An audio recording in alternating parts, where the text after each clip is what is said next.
My mom grew up in a small house in the middle of nowhere. The home is located in the middle of a forest that was previously Chickasaw tribe land. My grandparents bought the home in the 50s or 60s, and relatively nothing is known about the home prior to them moving in. As a young girl, she lived there with my grandparents and her three sisters, along with family pets. From the time she was 6, she would have recurring dreams of a woman crawling on all fours to the foot of her bed, and then violently jumping into the bed with her. My family dismissed these dreams as the workings of a child's overactive imagination, with the exception of my grandmother and one of the aunts who we will refer to as Kay. These two had always felt uneasy in the home and saw my mom's dreams as validation to the negative energy surrounding them. The dreams that my mom would have of this woman occurred frequently, and each one was the same. Same woman, same path to the bed, same conclusion. They continued to live there until my mom was around 12, at which point they moved into a home closer to my grandfather's job. The old home was kept as a rental property since it had long been paid off. My mom was still having the dreams, and my grandmother hoped that the new home would offer my mom and her some well-needed rest from the dream. Unfortunately for them, this was not the case, and the dreams began occurring more and more frequently. By the time my mother was 14, the dream would happen every single night. My mom was doing bad in school, and the family was beginning to grow tired of the screaming that would come from my mother's room at all hours of the night. Kay had moved away by this point, as she is about 10 years older than my mom. Kay was visiting home one weekend and had nowhere to sleep, since the new home was smaller than the previous one, and so she had to sleep with my mom. At some point on the first night, Kay woke up because she could hear my mom moaning in her sleep. She sat up in the bed as my mom's moans got louder and louder, and Kay began to hear the sound of trotting coming down the hallway. Obviously, this scared the shit out of her, but curiosity got the best of her, and she continued listening as the trotting got louder. When the sound was essentially on top of them, my mother sat up straight in the bed, panting and crying. The sound had stopped, but Kay still felt uneasy. She went to try and console my mom, but at that moment, it felt to them like something large leapt onto the foot of the bed. This sent both of them into a screaming fit that I'm sure woke everyone up in the neighbourhood. According to Kay, whatever jumped onto the foot of the bed stayed there until my grandfather came into the room to see why they were wailing. Kay told this story to my grandparents that night, and it convinced my grandfather to call their pastor to the home the next day. The pastor blessed the home and my mom in an attempt to get rid of whatever this was. The blessing worked for a time, but it was not an end all be end all.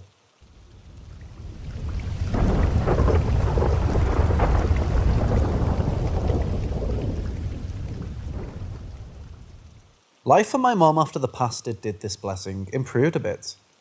The dream stopped becoming an everyday thing and eventually became something that would only happen once every couple of years. In October of 2008, my parents divorced and my mom became a single mother of 2, during one of the worst recessions in decades. We were flat broke with nowhere to live, and my grandparents offered to let us move in to the old family home rent-free. My grandmother wasn't too thrilled about us living in that house, but she knew that we had no other option. My Aunt Kay was already living there in one of the bedrooms, and my grandmother felt better about us being there with Kay, keeping a watchful eye out. The day we moved in was a sad and stressful day for all of us. My mom was on edge, and young me was oblivious to all the bad history that my family had with the home. One of the most prominent things in my mind when I think of that place is the stench of the water. The stuff was littered with sulphur and would stink up any room where the tap was on. We couldn't wash clothes in the home because it would dye them a yellowish orange colour, and it was certainly not safe to drink. The house was far from a mansion, with 3 small bedrooms and only 1 bathroom. Me, my sister and my mom slept in the master bedroom located in the back of the house, across from the bathroom. This bedroom was isolated from the rest of the home by one of the other bedrooms, which had been converted into an office space for my Aunt Kay. Daytime in the home was relatively normal, with only the slight feeling of anticipation for the night to come. The moment that the sun went down, the entire personality of the property switched, into a sinister and angry being that loomed over everyone. It was a rule for most of the family that they would not be caught dead there after the sunset. I only recently learned of this rule and was furious that anyone let us live there, knowing that it was no place for children, or even adults for that matter. One of the earliest experiences that I can recall occurred only about a week after we moved in. I was in the kitchen with Kay while she was making dinner for the two of us. My mum and sister were at my grandparents' house helping them clean up after a yard sale. As she was making dinner, we heard a sound like furniture being moved coming from the office. Being the inquisitive child I was, I went to investigate the sound but found nothing out of place. I returned to my spot at the kitchen table while Kay finished up dinner. As she sat down, we heard the sound of air rushing like the house had taken a deep breath in. At that moment, as we sat there silently staring at each other, the drawers and cabinets in the kitchen flung open, spilling silverware, pots, pans, and other miscellaneous kitchen junk into the floor. I immediately burst into tears, as any child would, while Kay tried her best to console me. I cried and cried that night, unable to grasp what had happened. To this day, the sound of a pot hitting something induces a panic attack. Little things would happen in the home that no one would quite explain. Lights would flicker, doors would open and close, and random knocks would occur, not seeming to originate from one fixed point. The next major event that happened was on my sister's birthday. My whole family was over celebrating at the home, but as night approached, most of the family cleared out according to their rule. By sunset, all that were left were me, my mom, my sister, Kay, my grandparents, my Kay's daughter-be. We were cleaning up the house after the party when the door to the office slammed shut. No one was in that part of the house, so we were confused as to how the door had shut. My grandfather went to investigate and found that he couldn't open the door, which was a little unsettling as there was no lock on the door. Attached to the office was a closet, one was a conjoined closet with Kay's room, in the front of the house. The passage was narrow and they had to send someone small enough to fit in the small gap. You guessed it, that was me.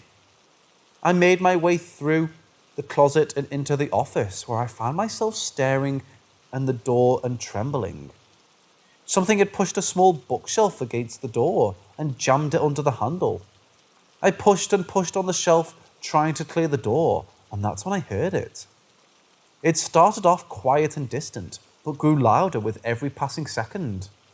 The sound of trotting.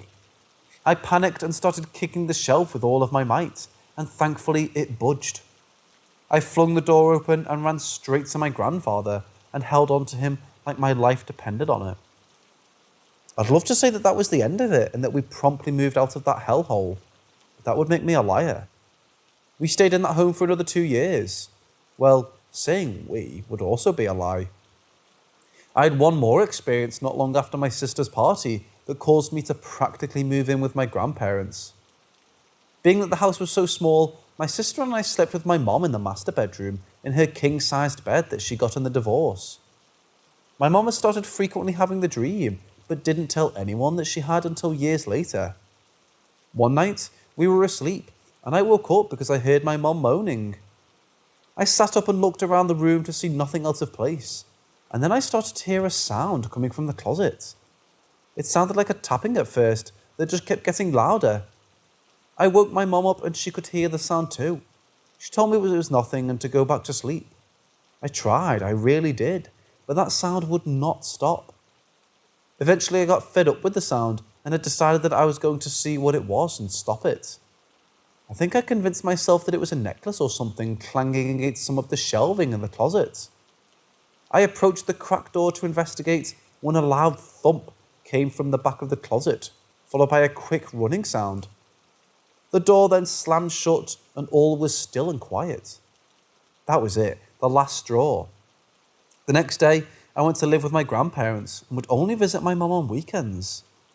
The few times that I stayed overnight in the home in the following 2 years, I would sleep with my Aunt Kay, never daring to enter my mom's room. These experiences have stuck with me. Now, I'm in my early 20s and have developed a morbid curiosity around life after death. My mom still has the dreams years later, and it may all be in my head, but I've had them too.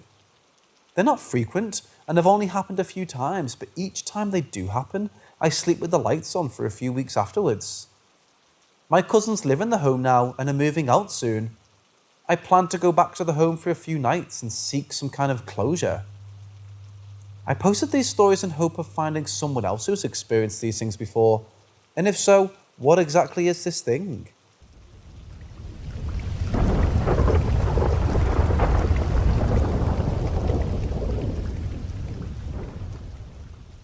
I'm a student at a pontifical university in the Philippines. Being a student in the university means that you most likely have knowledge of the various ghost stories in the campus. I used to have a dorm right next to university until Corona came, and also am usually active at night. I had two weird encounters in all of my university life. First, as the usual routine goes, I go to the internet cafe mostly every night to game or study, often staying until 3 to 4 am. I usually do this alone and would usually take the route through the university to reach the internet cafe. University's gates close around 10 pm, so I make sure that I'll be able to reach the internet cafe by then. As I walked past the university gate at 9 o'clock, I took a long walk trying to get ready for my sitting session later. I was approaching a fountain and arc when I realised I wasn't alone. I was walking along the corridor of trees when I noticed two people were sitting by a certain tree. I felt disturbed as I spotted them because the ground where they sat was probably mud. I picked up the pace a bit after I slowed down. I heard one of them laugh and two sets of footsteps trail behind me. I was immensely disturbed and my heart felt heavy. They were chasing me. Maybe I violated their privacy, or they were the type of people who would ask for a fight, I'm not sure. When I approached the end of the corridor, I turned around and saw no one was ever following me. I didn't want to stay and ran towards the gate near the internet cafe. I approached a guard and reported the two people, and he told his colleague, who was readying for a patrol. Looks like it isn't only you. Second, I heard my assignment partner was busy doing her part at the library, so I decided to check it out. When I reached the place, I found out she was with a boyfriend who wanted to help. Her boyfriend and I went and tried searching for the book, while she stayed to read what she gathered. He found the first and fourth books on the list, while I found the third. Still looking for the second on the list, he told me he'd ask the librarian who was walking around the bookcases. He disappeared while looking after her.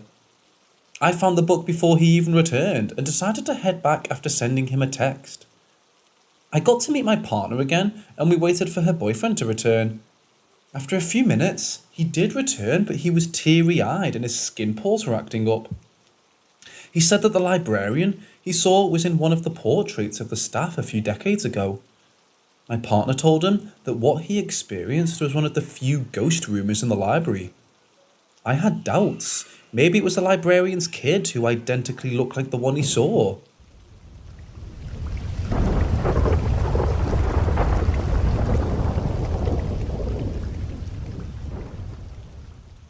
I'm honestly torn between the lanky, well-dressed man with a face made of shadows and the thing that waits at the threshold.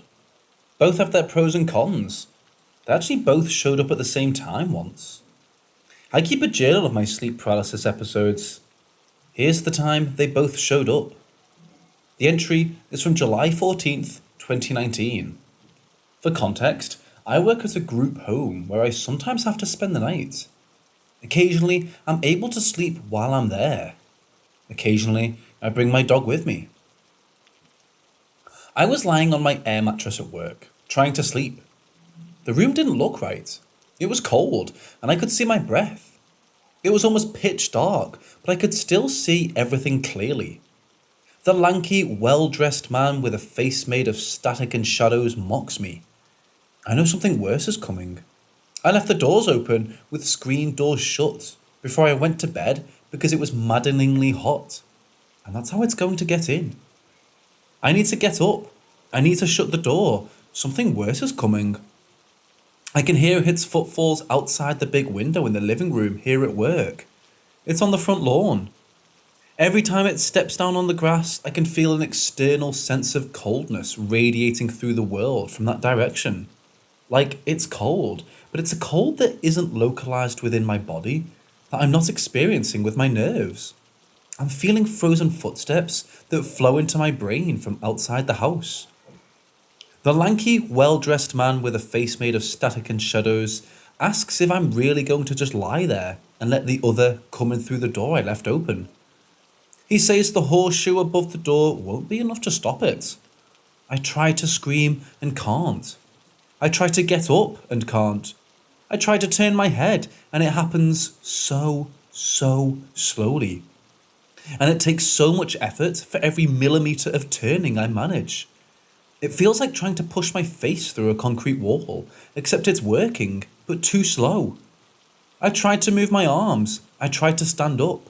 My body shifts ever so slightly, and the effort is exhausting. Frozen footsteps. I can see the mist of its breath coming through the screen door. The lanky, well-dressed man with a face made of shadows raises a wine glass in toast. The thing is at the door. It sees me. I see it. I'm freezing and its eyes are so very cold. Then my dog woke up with a start up from where he was sleeping. He made a warning sort of growl, came over to me and started licking my face. Then he put a paw on my chest and wagged his tail and pawed at me and was adorable. The lanky man went away and I didn't see how. I could still feel the thing in the doorway looking at me, but I ignored it because of the adorable little cocker spaniel. Then the thing in the doorway went away too, and I was finally able to move. I got up and shut both doors, and then locked them. I briefly considered checking the horseshoe that was above the door on the outside, but then decided I didn't really want to know if something had happened to it.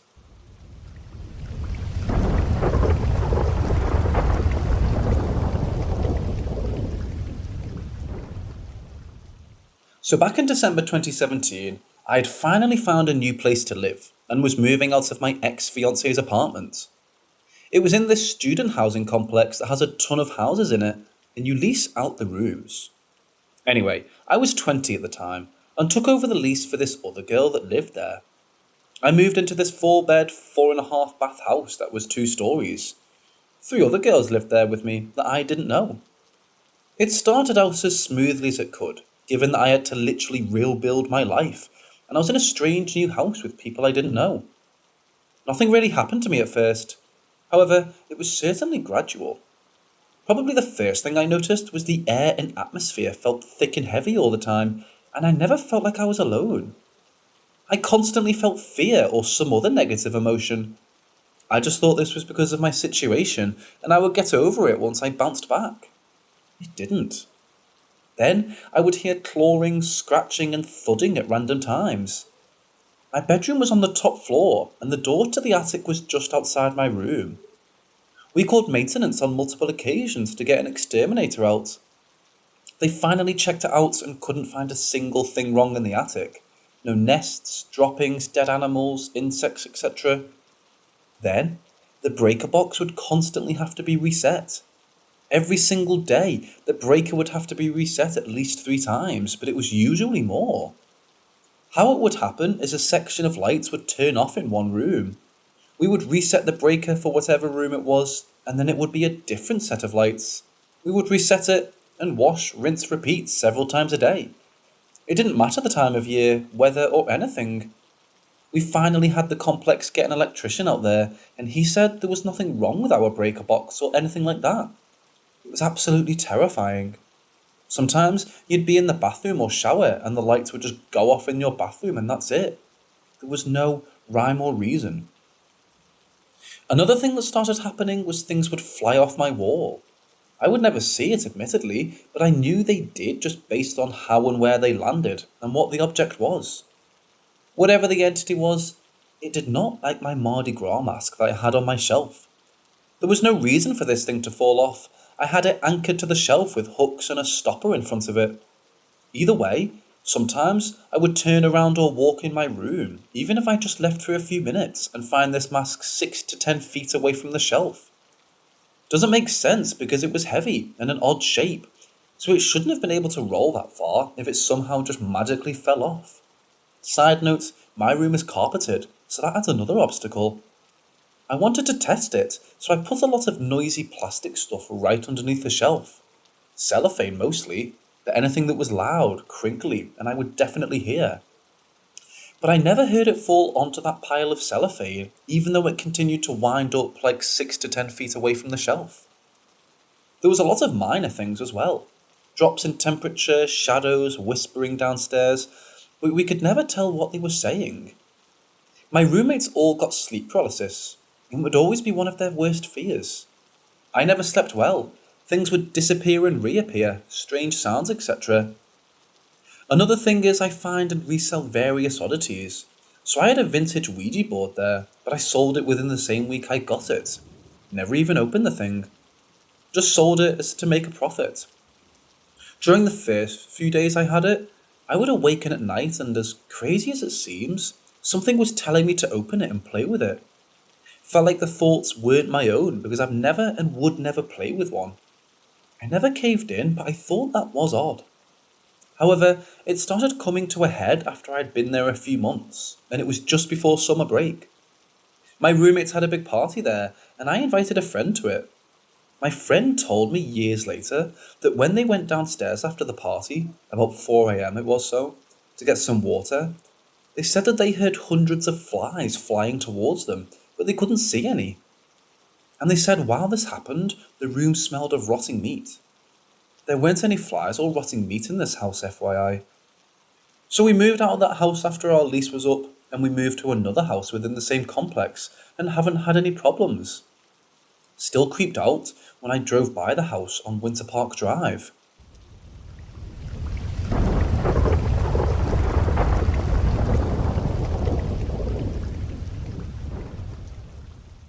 This story takes place during the late summer in the 1960s, in Osceola, Iowa, which was a very small farming community. My friend's great-grandpa, Bob, owned a farm out there. He had acres of corn, wheat, potatoes, etc., but corn was his main crop, so he had a huge cornfield. It was around 2 a.m. and his grandfather couldn't sleep, so he went outside to get some fresh air. When outside, he noticed something that looked like a child walking around in the cornfield.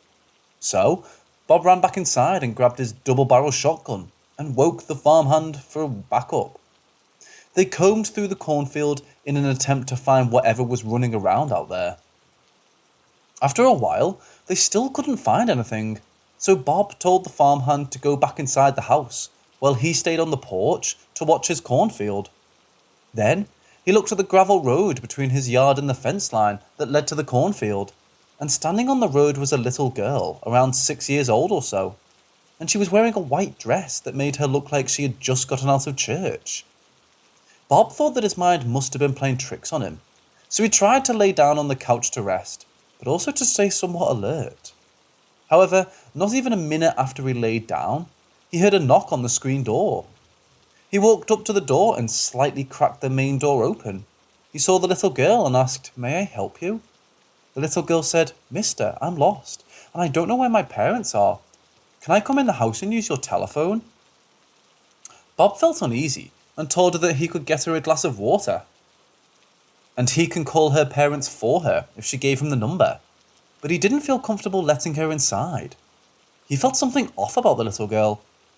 However, the little girl insisted on being the one to call and talk to them, and Bob said, "Young lady, it's 2 a.m, and I don't feel comfortable letting a stranger into the house, little girl or not." The little girl started to get agitated and said, "I'm not leaving until you let me in and use your phone." Startled, Bob told the little girl that he was going to call the police to come pick her up, so they could keep her safe and find her parents.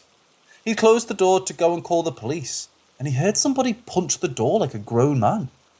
He walked back and cracked the door open again, but when he looked, he realised that it was the little girl that punched the door. But when he looked at her this time, she didn't have any eyes. Instead, she had pitch black orbs instead of eyes, and she said in a deep voice, "Let me in." So Bob grabbed his shotgun and pointed it at the little girl and told her no, and to go away. After this, the little girl looked right into the barrel and then back up at Bob. smiled smugly at him and giggled, and then she ran back into the cornfield and disappeared.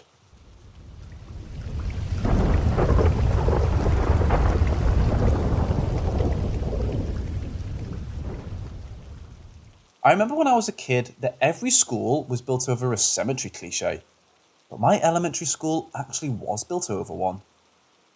Ever since I was a little girl, I was heavily interested in the paranormal, and I always thought my school had something weird going on.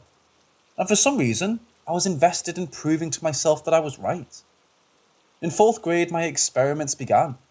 I purposefully stayed later in my classroom, hoping something would happen. I was always alone for like 10 minutes every day in the classroom, and I waited for like 5 minutes in silence to hear something. I was slowly getting frustrated and decided to drop my experiments. One day it happened. I was alone in my classroom putting some things away in my locker space as quickly as possible, so I could join my friends on the patio. My classroom was at the end of the hallway on the 2nd floor, so I was hurrying to catch up. I could hear the muffled voices of the other kids outside. In one instant, it was like a crowd of people talking out loud just hit me in the ears. I couldn't understand a bit of what they were saying, but it was louder than a bunch of kids playing outside. I grabbed my backpack and ran outside. When I was just by the stairs, I closed my backpack and walked to meet my friends. I was freaked out, but I didn't say anything to anyone. I didn't want a bunch of other kids to stay late in the classroom with me, and if someone told a teacher, they would think I was doing it for attention. Some weeks passed, and I wasn't staying late anymore because I didn't want to hear those voices again. One day, I thought it would be interesting to leave a piece of paper with a message for the ghosts, hidden behind my books. I made sure nobody was there and that nobody could see it at plain sight. And sure enough, I received answers written in the paper. There were simple sentences and yes-no answers. Since my mum was a teacher at my school, I was the first kid to arrive at the classroom, so before anyone else would come, I would open my message and see the answer. Eventually, I stopped doing that, because it felt wrong and I could tell the ghosts were getting a bit annoyed. It wasn't much, but it was enough that made me believe in ghosts, and made me think I was as awesome as those ghost hunters on TV.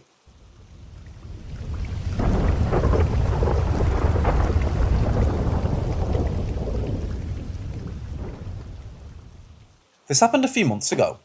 I don't remember the exact date because I tried so hard to forget about the experience, but a month ago, it surfaced again.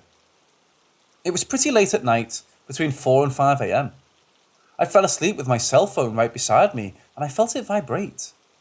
It wasn't that unusual for me to be woken up like this. On weekends, I get up pretty late, and my parents call me to wake me up, or to make sure I'm up and getting ready to go and get lunch somewhere. But it was in the middle of the night, and it was coming from my grandparents. I immediately answered, thinking there was an actual emergency. My grandparents are 90 and 89, and my youngest uncle who lives with them has Down syndrome. They're pretty much vulnerable to a bunch of things. When I answered the phone, my grandpa was on the other side of the line, and his voice sounded as if he was answering the phone to me, and immediately told him who I was and asked him if everything was okay.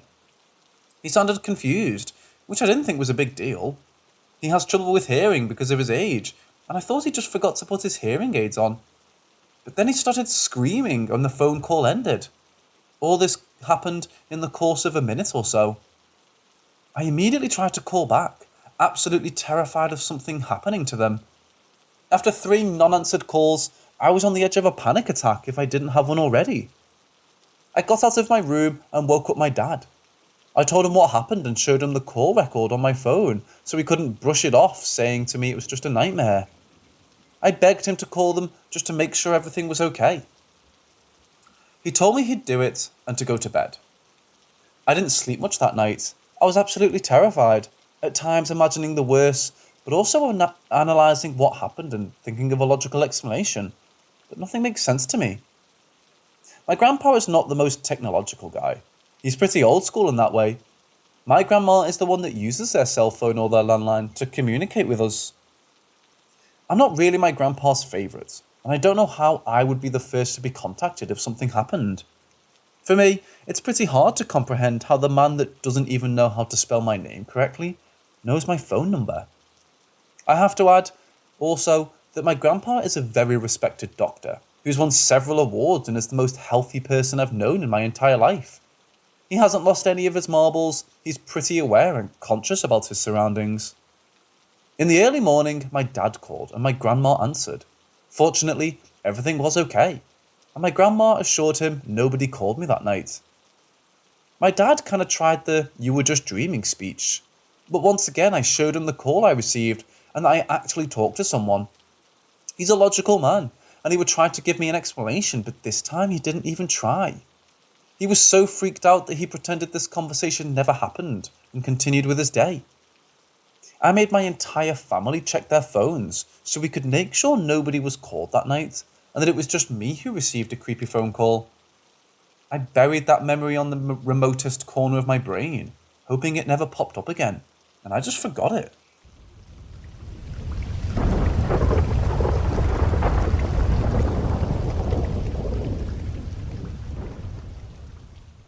This happened like 7 years ago. I was invited to a party by my best friend at the time, in his house, which had pretty awesome views of the city, especially at night. I was pretty bored, so I asked my dad to pick me up, and sure he did. It was like 9:30 PM or so when he picked me up. We were in the car, and we were talking about some kind of nonsense, just having fun and enjoying the city lights and night sky. Suddenly, my dad recognised one of the houses in the neighbourhood and told me it was where an old college friend used to live, and I heard the story. Then everything went black. The next thing I remember was us still in the car. My dad stops when he realises that somehow we were going in circles when we passed again by that old friend's house. The thing is, we were going downhill to take one of my main roads again, so if we're going in circles, we would notice we were going uphill. Somehow, we were brought uphill. We have no recollection whatsoever and about half an hour lost. When we got home, we were still so confused and kind of in shock. I remember feeling anxious and a bit afraid without knowing why. The next morning, I noticed some bruises on my shoulders and my neck that I couldn't explain. My dad also had some bruises, but I don't remember the exact places. We still cannot remember anything of that lost time.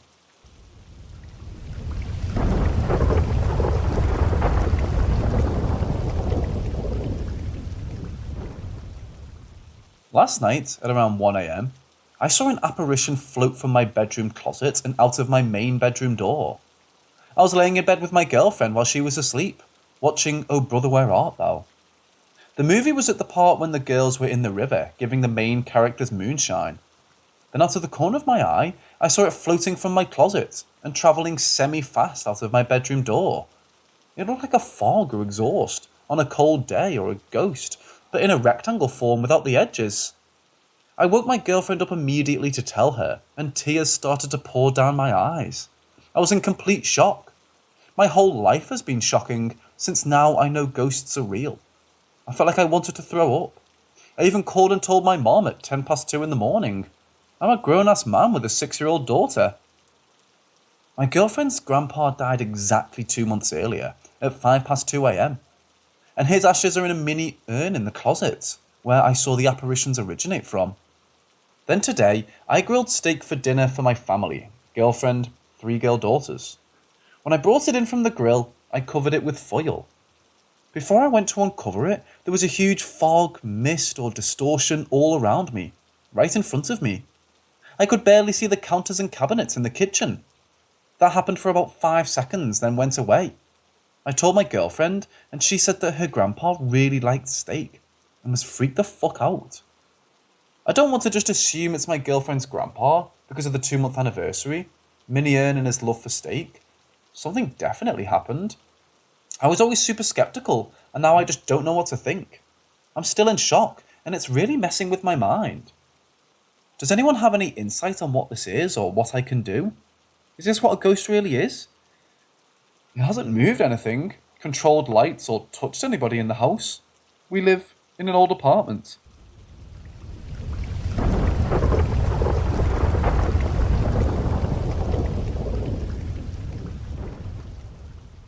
Years ago, my friend and I would go explore haunted locations all over Connecticut. Although we never really saw anything, it was always fun to bop around the state and see new sights. One of these adventures took us to my hometown, which is a small tobacco farming community. Barns litter the landscape. Some were new, while others have stood longer than I've been alive. Being from a small town, everyone knew each other and most worked on the tobacco fields during their youth. My father was one of those individuals who could recall many memories from his time at a local farm. One of these memories consisted of a man who would walk around in the rafters in a large barn in the back of the field. Many of the workers have seen the same man, but few knew who he actually was. It got to the point where my father grew curious enough to ask about him. His face turned white when he heard it was the ghost of a man who hung himself from the barn ceiling. Fast forward to the present ghost tour my friend and I were on. We set off looking for this barn. Gaining access to the fields was easy, since the owners were family friends who granted us permission. We joked how the drive up to the backfield was reminiscent of a horror movie, due to the ground being muddy from previous storms during the week, and lightning lit off the sky as a new storm approached us. To help navigate, I opened Google Maps to have an aerial view of the property. I could see the barn on the map, long since collapsed, buried deep in the forest, and difficult to see from the road. But I said nothing to my friend about its true location. It wasn't until we were by it that a sudden, heavy feeling hit both our chest and quickly faded away once we drove past it. She turned and asked if that was it, to which I replied yes. Both of us were spooked, but wanted to get a good visual of the barn, so we turned around. As we parked the car with the headlights facing into the forest to try to illuminate the barn's remains, the heavy feeling returned, but a lot stronger. It got to a point where we had to leave because it felt angry. It was at that moment a shadow appeared in the brush in front of the barn. It was in the shape of a man, but it stood there watching us. Now panicking, we tried to rush out of the fields, almost getting stuck in the mud in the process. That feeling of anger and dread stayed with us until we left the farm's property. The drive back to my house was silent as the storm was now upon us, unleashing a wall of rain. The first words spoken upon our arrival were to my father. These words still ring in my ear today. You were right.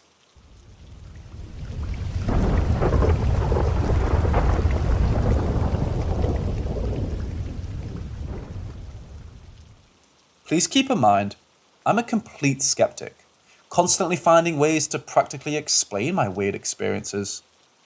At this time in my life, I was in a very dark place. Because of my self-esteem was at an all-time low, my choices were sometimes very imprudent. I met this guy on the Hot or Not dating website, today's equivalent of Tinder. His name was listed as Abe Lincoln, and he was in his early 20s, which was a bit younger than me. He even seemed immature to me on the website, so I'm not sure what I was thinking in even giving this guy the time of day. We set up at a very well-known sports bar in Colorado.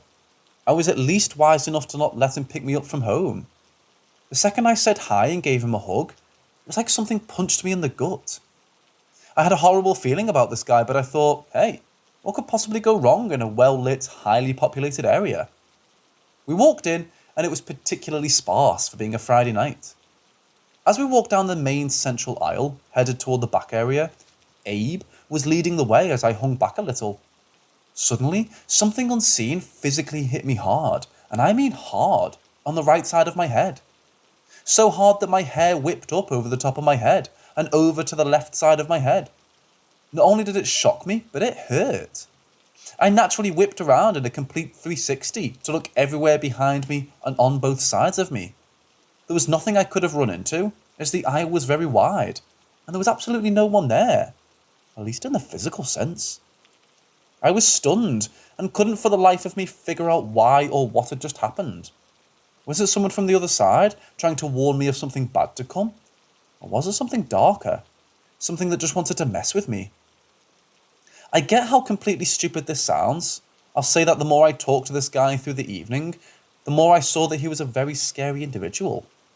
He told me very weird things about himself that caused 100 red flags to pop up. I was terrified from the event that happened earlier, and I was completely paranoid the entire time, looking all around me, afraid of another unseen assault. Although my feelings about myself were not so great, my instincts were sharp, and I somehow felt I was important enough to tell him I needed to leave. Did I escape something dreadful about to happen? Did I get backhanded by a loved one from the other side who knew what would happen if I stayed any longer with Mr. Lincoln? Or was this just a random dark entity deciding to hit me just for the hell of it in the most random of places? I'll never know.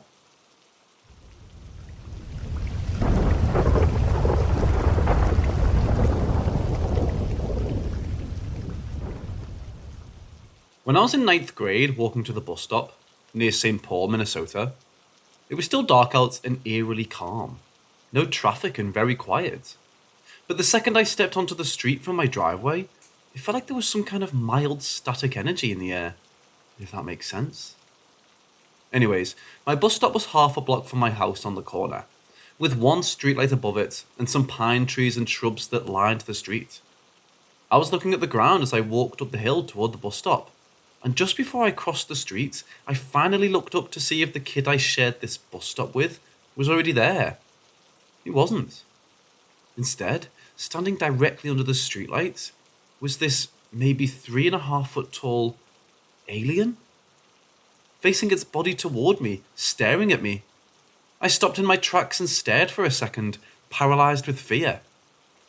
This thing was like 3.5 feet tall, with grey, blue, whitish skin. I could see blue veins under its skin, which seemed almost translucent or thin. No clothing, no hair at all, with no noticeable genitalia. Its head was large, with sort of a flattish top that became bulbous around the forehead area, tapered in a bit at the temple area, then bulbous cheekbone area, then tapered down to a flattish chin. And the eyes were larger and more spaced out than human eyes.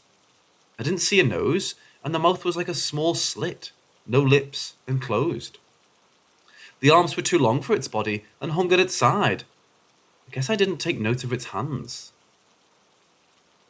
It kind of had a flat chest with small pectoral muscles, but no nipples, with a wider protruding lower stomach, wide set hips, short legs, and looked more like how when a hooved animal stands on their hind legs, but with humanoid feet.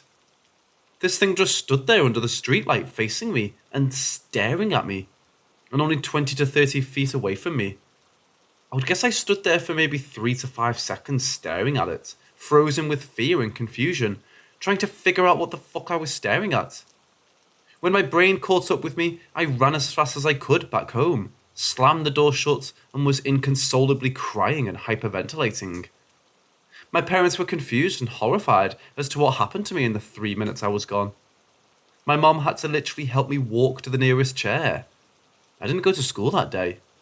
My dad stayed home because I was too scared to be alone. After I calmed down, I took a nap and woke up fucking 8 hours later, to my mom when she got home from work. It felt like I had literally just closed my eyes, then opened them to my mom, who had worked an entire shift at work. This is long, and hopefully I explained it well enough. Scariest day of my life. Also, when my mom was a little kid, her early teens, she had several encounters, including abduction. She hates talking about it, but my god, her stories are absolutely terrifying. My mom grew up on a farm girl in rural Wisconsin. Who wouldn't make this shit up?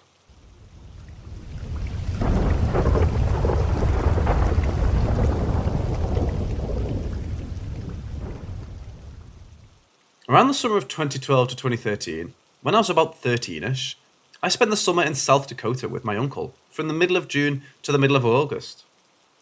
During my time, him and I had quite a few interesting adventures. Accidentally macing ourselves, being charged by a grizzly bear, driving home through a tornado.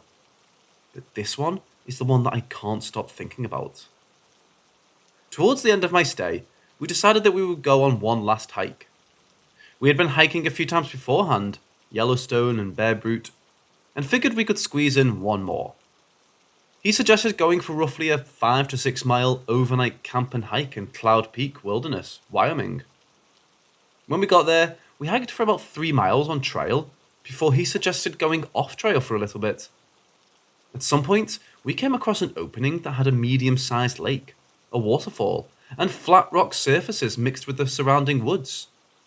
We decided to set up camp for the night near the rock surfaces, but still on soft forest ground. We set up the tent, a small contained fire, and hung up our food supplies to avoid any nosy critters. During the night, we heard a variety of noises. From twigs snapping, owls hooting, and one of the scarier ones, wolves howling in the distance. My uncle brought his 5th generation iPod, the first ones that were able to play videos and movies. He put on Star Wars: A New Hope. We're both people who can't sleep without background noise, and frankly, the background noises of the forest at night was starting to make me feel slightly unsettled. I fell asleep within about 20 to 30 minutes of the movie starting. When I woke up, the movie was over and the screen was black, but it was still very dark out, so I didn't know what time it was. Within 2 minutes of waking up, I hear a loud clicking sound. It was fast and rhythmic, but not repetitive. It doesn't ever sound the same as the last phrase. My brain jumped to woodpecker immediately, but then I remembered that they don't peck at night. It seemed to be getting louder. My heart was beginning to race and I was starting to freeze up. To my horror, the clicking sound started multiplying, now coming from every direction. Some were close, some sounded like they could have been miles away. From what I could, it sounded like there was possibly 7 or 8 distinct areas where the sound was coming from. My uncle awoke in the uproar of the sounds. He froze as soon as he sat up. His breathing became heavy and he was noticeably terrified. He's a big dude, and I've never seen him like this. So if he reacts that way, I definitely don't know if my fear is valid. We both looked at each other in absolute horror and confusion. The clicking sounds weren't nearly hurting our ears at this point, but all of a sudden, through the sound, there was a gunshot in the distance, followed by a loud screech. The only way I can describe it, it was like a lion's roar mixed with a woman's blood-curdling scream. The air became still.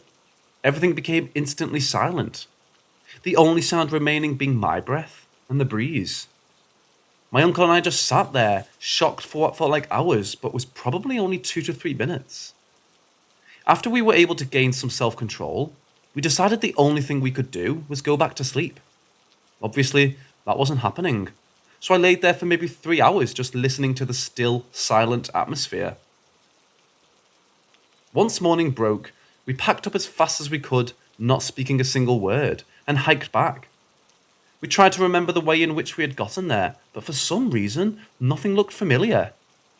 We berated each other with questions, trying to maybe spark a memory. Nothing worked, and we couldn't recall a single detail of our hike beyond the point of being on the trail. We hiked for 6 hours, hoping that the direction we were heading was right. Eventually, we found some light relief when we noticed the trail. We saw a trail sign and looked at it to try to figure out where we were. We were confused when we noticed that we were still 2 miles from where we parked. How? How did we hike for so long and still be 2 miles out when we only planned for a 5 to 6 mile hike? We got back to the car and drove home. Once home, we searched for the area where we camped and we actually were able to find it. What I didn't understand was that it was 22 miles from where we parked, and yet somehow we don't remember anything about the hike. To this day, we don't really talk about it that much. We have some sort of unspoken agreement to acknowledge that what happened wasn't normal, and I think we're still to this day trying to process it. This was and still is one of the most terrifying and strange experiences of my life. So, what the hell happened that day and night? If anyone has any theories or similar experiences, please share them.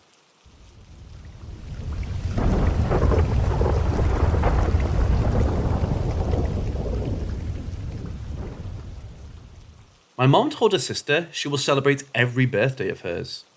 Her sister died of brain cancer. Years ago, back when it was flip phones and text messages cost money per text, my mom got something super weird on her phone. A lot of years had passed since her sister's death. It was me and her driving home at night from the mall or something.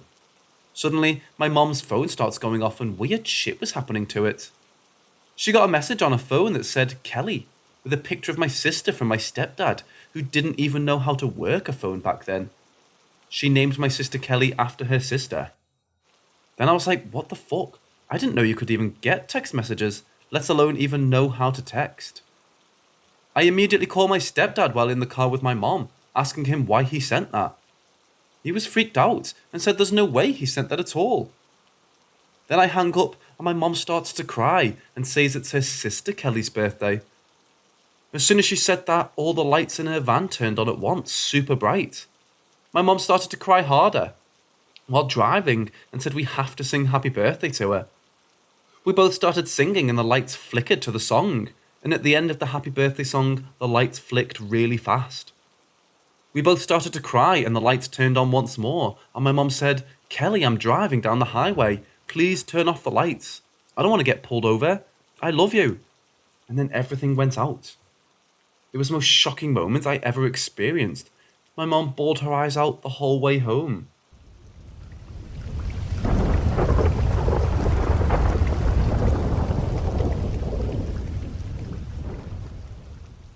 I lived in a haunted house when I was 4 or 5 years old. I can remember some things as far as back as about 2.5 years old. Some of this, my memory, some of this are things my parents told me when I was a little older. It was probably 1978, and the house we lived in came with my dad's job, since he was a milker. The house was really old. One time, a guy came to work on our bathroom, and he said the nails that we used to hold the house together were square, and they didn't have a round head like nails today. His guess was the house was built before 1920. There were only two things that were unusual about the house.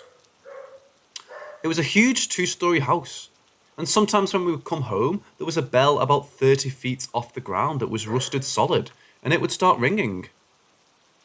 The other thing that happened was at night when we would go to sleep. As long as we didn't have any house guests on the second floor, we would often hear a party going on the second floor. Music and people talking and laughing.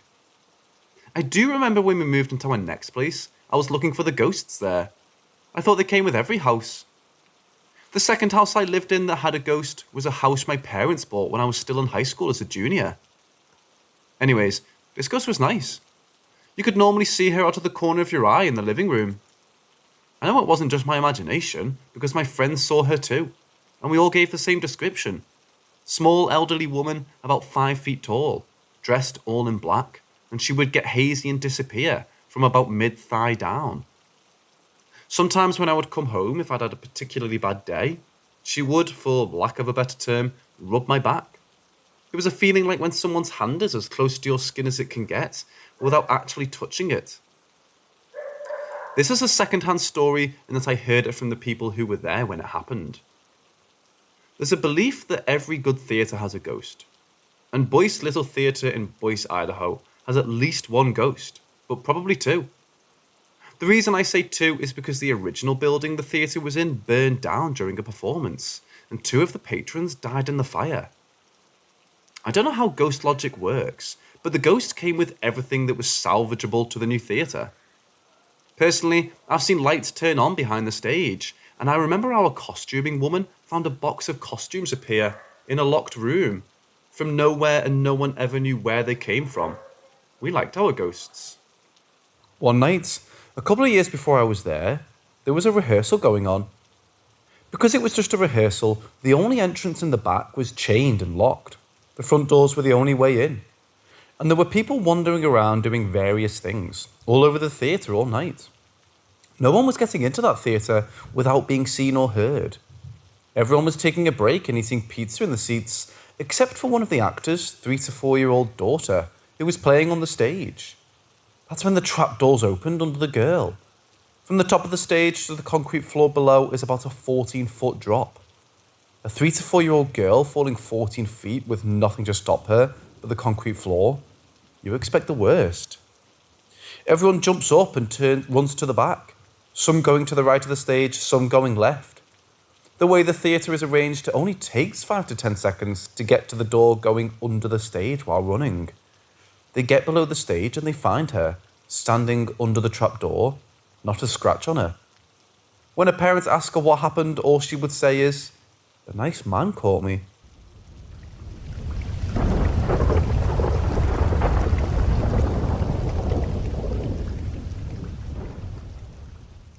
So this happened to me when I was around 6 or 7 years old, and I'm unsure if it was just a crazy dream or false memory or what, but here it goes. When I was younger, My grandparents and I took a trip to my great grandma's house for a family reunion style get together.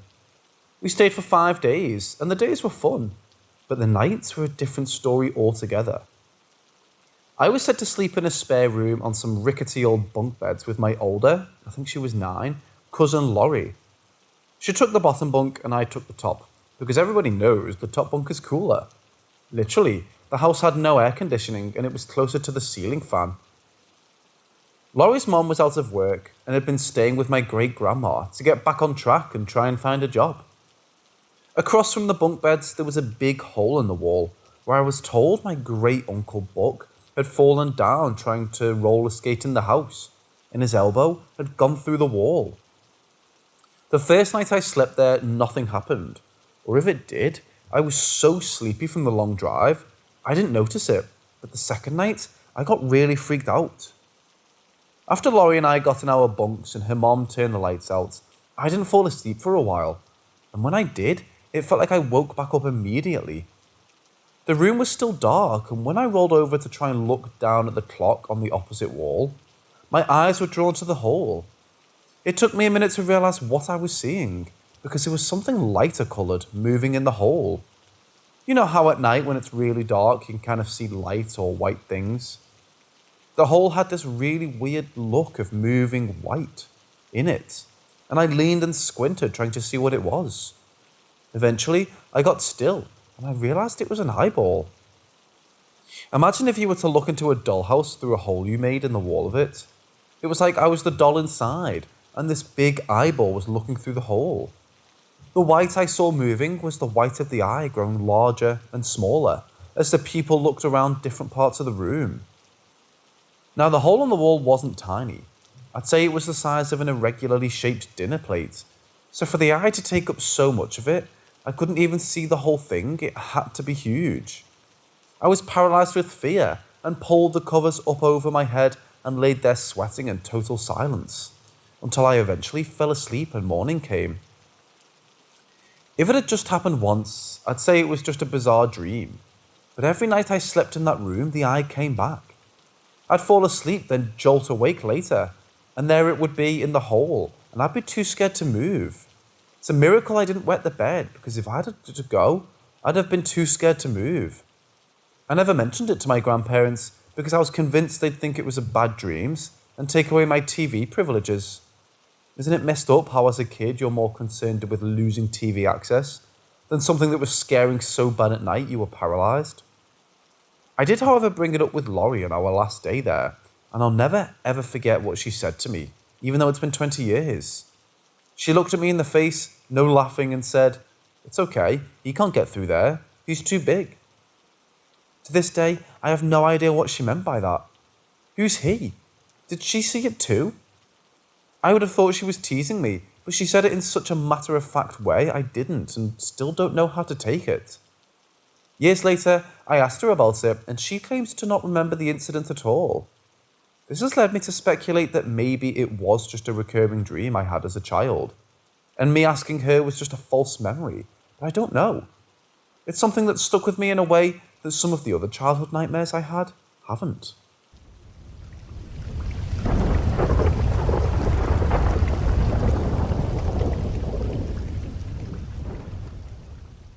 This happened on the White Earth Reservation. The particular town this happened on is built on top of an old burial ground. I've always believed in the spiritual world. I've astral projected, but I always kept my mind closed off to the spirits. White Earth is known to have heavy spiritual activity and many hauntings. Here's my story. On this full moon lit night, I was with a group of 5 friends, including myself. It was around 2 a.m. We had got on the topic of ghosts, and the oldest friend with us suggested going to look for spirits in some of the known haunting areas. We were hyped and didn't think much of what we were going to do. We grabbed a rifle and we all loaded up into the SUV. There's a trail called Tibet Road on the outskirts of town. There's 2 houses the first quarter mile, and that it goes very deep into the woods for many miles. During the ride through trail, we were calling out spirits and yelling out the windows, talking shit to any spirits around. We arrived about halfway into 2 old-time abandoned cabins. on the edge of a swamp that were 15 feet from the truck. When me and the oldest friend, we'll call him T, hopped out, by the first one, something went splashing into the water. We couldn't see anything. He walked over there and started shooting around his gun, trying to humour us. The others didn't want to hop out, and I was kind of spooked with the whole idea. We decided to leave, so we went a bit further by the second cabin to turn around. At this point, I felt safe and opened my mind completely up to the spirits. We stopped and looked towards the second cabin, which was further out. I had front seat next to T. He said, "Do you see that? Back behind the cabin?" And I couldn't see anything. I focused my eyes, kept looking, and pretty soon this white figure appeared. I kept looking, and it was some sort of white creature peeking its head around the corner with an alien-type head and big empty eye sockets. It seemed like it was short or on all fours. It would peek at us, then go behind the cabin. It kept doing this for about a minute. In my head, I was spooked and couldn't believe what I was seeing. T was trying to hop out and go see the creature, but I was panicked and said, "This is how people disappear." Finally convinced him not to go. As we started leaving the woods, this really small and long fox-looking thing ran up beside the truck, ran in front of us, then cut into the woods. At this point, I started hearing chant-like music that was really soft, like women or children singing, and I had the feeling it was a death song. T didn't care, but I, being sober and very intuitive, started to pray out loud and try to block out the song, but I couldn't. We finally made it out, and I was relieved. But that experience and the feeling of safety made us want to look some more. He knew of a spot in the middle of town that supposedly had a bad spirit there. The background of this spot is 2 uncles raped their 8-year-old niece, killed her, and took her to this short trail that connects from an old powwow grounds to highway and is heavily wooded, then burned and left her body within the past 30 years. Apparently a strong evil spirit now lives where her body lives. This was T's past cousin, so he knew her name. We parked on the trail next to that spot, and I began to call out her name and saying things like, "Come play with us." All of a sudden, mid-level along the tree line, I saw 3 black flashes, zigzag, and after the third flash, something snarled and hit the rear of the truck. We got the hell out of there. The young teen guy behind me saw the same flashes, and we all heard the snarl/attack. The teen girl started crying. This is where it gets wild, and I feel like we were connected or opened a portal. At this point, the whole town was foggy, maybe like 250 population. We made it through the trail and came to a turn on the highway, which connects the trail. There's a big downhill open area that leads to a flattened swamp, and this is where a body was found about 6 years ago. We stopped and decided to take a look down there. Among the fog, I seen spirits for the first time. There was 5 spirits standing in a circle. They're whitish, smoky blue, human size, human shape, and have holes where the eyes should be. One of them noticed us. He would just turn and look at us. There was a few other spirits wandering around, and there were these black ones that were bigger than human, and once they noticed us, they would start coming towards us in long, slow-paced zigzag fashion.